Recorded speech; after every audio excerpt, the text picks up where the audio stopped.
You can learn a lot of things from different shops, right, and different businesses, but here's something that you can learn not to do from a business. Now, this is an ice cream shop in the mall. Now, my wife and I had just been shopping in the mall, thought, hey, we'll go grab a small ice cream, and so I went up to the shop, and everything was fine, right? They were nice customer service and all that, but once we arrived, they said, oh, would you like a taste test? And thought, yeah, okay, we'll try a couple taste tests, and found one that we liked, and then bought an ice cream and left. Well, what's wrong with that, right? Nothing. But the thing is, while we were there was no one else actually bought an ice cream while we were there, and there were hundreds of people going past, right? But the thing is, before we got there was no one at the counter, yet they are prepared to give away free samples, right? Do you see where I'm going with this? Why the heck are they staying behind the counter when everyone's walking past? Those are the customers, and they've got all these free samples to give away. Why don't they get out from behind the counter, have a tray of samples and say, would you like a free sample, and stop people as they're going past, get in people's faces? Like, how many people would they be able to convert to getting, paying customers to get an ice cream if they actually took the time to get outside their shop and tell people about their service? People are walking past, and maybe if they had a sample, they might actually want to have an ice cream.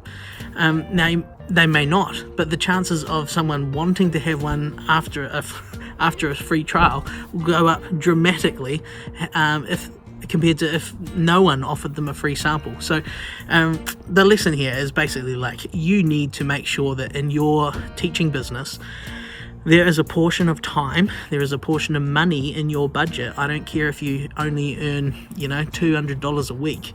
You should still be spending at least $10 to $20 a week on marketing to get new students. You need to get outside your shop, and you need to promote yourself, because the people that want to be there, they're already there.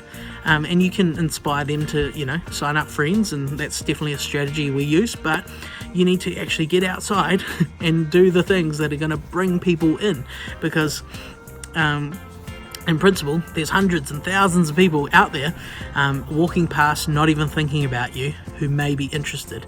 And so there's a lot of debates about whether you give free trial lessons and things, and I stick to my guns on this. We've given away thousands of free trials, and we have a couple thousand students, and as long as you know how to put the systems in place to convert them and implement them, you give away as many free trials as you can, because if you can draw people in, that free sample, and have your upsells and your conversions and all that strategy in place, you will blow your competition out of the water, because they will be too scared to get outside and offer the free stuff, because they're thinking short term, right? They're thinking, oh, right now this is going to cost me, say $30, which I could charge for that lesson, but they're not thinking the long-term customer value. Well, what if that person stays for 2 years? Let's say that they take